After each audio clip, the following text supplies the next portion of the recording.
வணக்கம். இன்றைய முக்கிய செய்தி.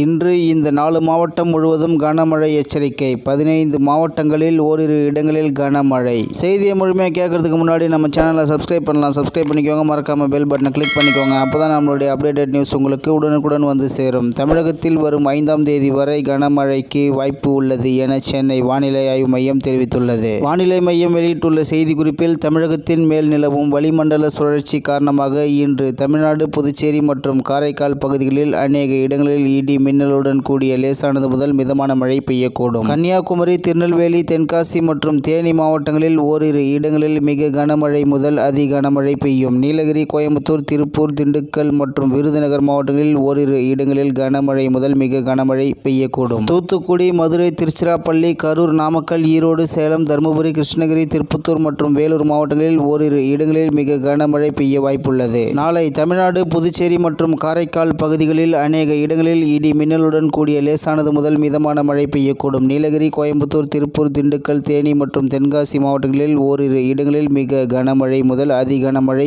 ஈரோடு, மதுரை, விருதுநகர், திருநெல்வேலி மற்றும் கன்னியாகுமரி மாவட்டங்களில் ஓரிரு இடங்களில் கன முதல் மிக கனமழை. திருச்சிராப்பள்ளி, கரூர், நாமக்கல், சேலம், தருமபுரி, கிருஷ்ணகிரி, திருப்பத்தூர், வேலூர் மற்றும் ராணிப்பேட்டை மாவட்டங்களில் ஓரிரு இடங்களில் கனமழை பெய்ய வாய்ப்புள்ளது. சென்னையை பொறுத்தவரை அடுத்த 48 மணி நேரத்திற்கு வானம் ஓரளவு மேகமூட்டத்துடன் காணப்படும். நகரின் ஒரு சில பகுதிகளில் இடி மின்னலுடன் கூடிய லேசான மழை பெய்யக்கூடும். அதிகபட்ச வெப்பநிலை 35 முதல் 36 டிகிரி செல்சியஸ் மற்றும் குறைந்தபட்ச வெப்பநிலை 27 முதல் 28 டிகிரி செல்சியஸ் அளவில் இருக்கக்கூடும். இன்று முதல் வரும் 5ஆம் தேதி வரை குமரிக்கடல் பகுதிகள், மன்னார் வளைகுடா, தமிழ்நாடு கடலோர பகுதிகளில் பலத்த காற்று மணிக்கு 40 முதல் 50 கிலோமீட்டர் வேகத்தில் வீசக்கூடும். லட்சத்தீவு பகுதிகள், கேரளா, கர்நாடகா கடலோர பகுதிகள், மாலத்தீவு, தென்கிழக்கு அரபிக்கடல் பகுதிகள் மற்றும் தென்மேற்கு வங்கக்கடல் பகுதிகளில் சூறாவளி காற்று மணிக்கு 40 முதல் 50 கிலோமீட்டர் வேகத்தில் வீசக்கூடும் என்பதால் மீனவர்கள் கடல் பகுதிகளுக்கு செல்ல வேண்டாம் என வானிலை மையம் தெரிவித்துள்ளது. இத்துடன் இன்றைய முக்கிய செய்தி நிறைவு பெறுகிறது. நன்றி, வணக்கம்.